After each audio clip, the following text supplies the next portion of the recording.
Army chief general Asim Munir की सरबराही में एक बड़ा फैसला हम देख रहे हैं, आर्मी एक्ट लगाया जाएगा, ऑफिशियल सीक्रेट एक्ट लगाया जाएगा। बहुत सिंपल सवाल है, मतलब क्या है इस बात का? ये आपने कह तो दिया है कि बहुत सिंपल सवाल है, ये बहुत गंभीर, बहुत खौफनाक सवाल है। इसका जवाब भी उतना ही खौफनाक और गंभीर है। देखिए, ये पहली मरतबा होने जा रहा है मुल्क में कि एक सिविलियन हुकूमत के होते हुए कुछ लोगों को, जिन्होंने वो काम कर दिखाया जो पहले पाकिस्तान की तारीख में कभी नहीं हुआ, उनको डील करने के लिए एक ऐसा बड़ा फैसला किया गया है जिसके तहत उन्हें आर्मी एक्ट और ऑफिशियल सीक्रेट एक्ट के तहत ट्राई किया जाएगा।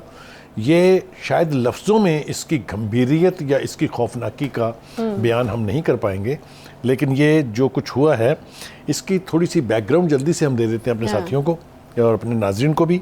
वो ये कि आज तक पाकिस्तान की तारीख में, 75 साल तारीख में, ना तो कभी कोर कमांडर हाउस के ऊपर हमला हुआ, यहाँ एक पर नहीं 2 पर हुआ। लाहौर में भी कोर कमांडर के घर पे हुआ, पेशावर में भी हुआ। दूसरी बात ये कि GHQ के ऊपर अटैक, ये कोई तसव्वुर भी नहीं कर सकता था इसका। एक ही दफ़ा पाकिस्तान की तारीख में कोशिश हुई और ये की थी तहरीक तालिबान पाकिस्तान के दहशतगर्दों ने।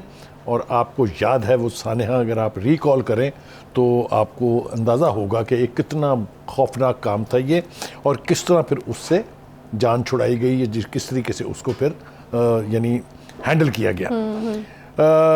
खान साहब ने जो आपने ट्वीट का उनका जिक्र किया है, उनको इस अमल का पता था कि उनके लोगों ने क्या किया है, उनको इसकी खौफनाकी का इदराक था, इसीलिए वो ये कह रहे थे कि मुझे जो है बाकायदा आर्मी एक्ट के तहत ट्राई करके और 10 साल के लिए जेल में रखा जाएगा। 10 साल तो रियायत होगी उनके साथ। अच्छा, आर्मी एक्ट, अगर आप आर्मी एक्ट और इसको जनरल टर्म्स में कहते हैं जनरल फील्ड कोर्ट मार्शल। अच्छा, जब कोई फौजी ये FIR करे कि हमारी तनसीबात पर, फौज के आइकॉनिक बिल्डिंग्स पर अटैक हुआ है, तो फिर ये सिलसिला, ये जो ऑप्शन है, ये एक्सरसाइज किया जाता है।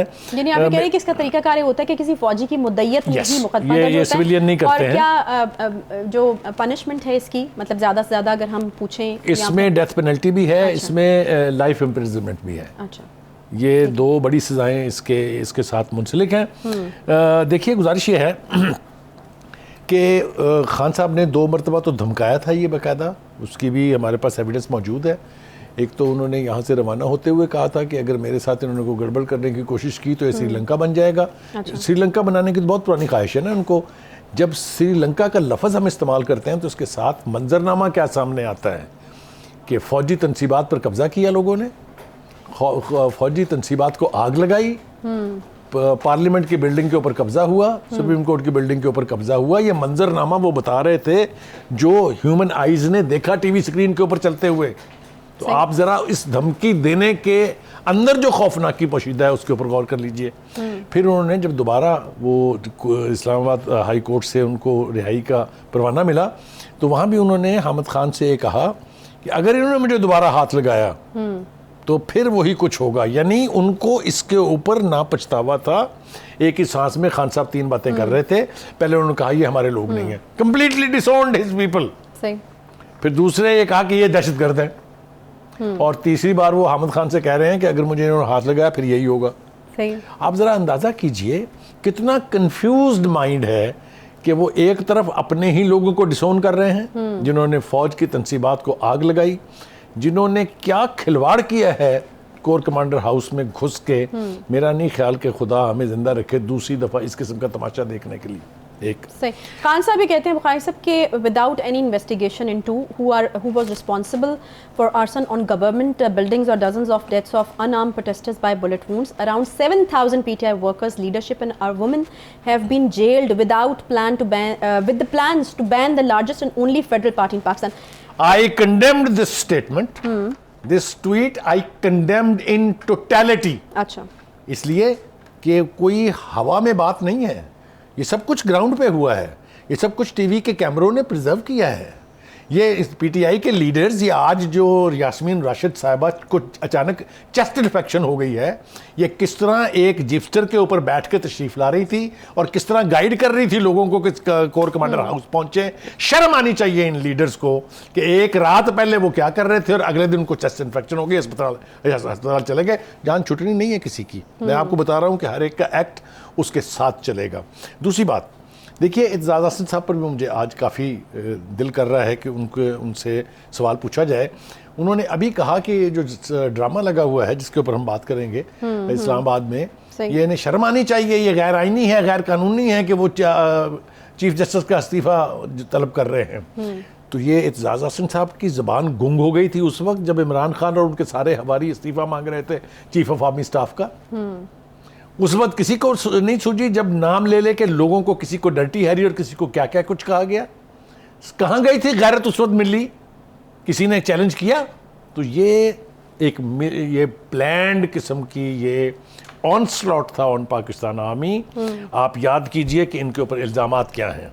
इनके ऊपर इल्ज़ामात ये हैं कि जनरल बाजवा को बुनियाद बनाकर इन्होंने फ़ौज की वो ऐसी तैसी की, फ़ौज की वो ज़िल्लत का बायस ये बने कि हिंदुस्तान के टीवी चैनल्स के ऊपर चलने वाले प्रोग्राम सुन के देखिए, वो कहते हैं 75 साल में जो हमारी सेना, जो दुनिया की सबसे बड़ी फ़ौज है, वो कुछ नहीं कर सकी पाकिस्तान की मुसल्लह अफवाज के साथ जो इमरान खान ने इतने मुख्तर अरसे में कर दिखाया है। आपने नहीं सुने वो प्रोग्राम? सही।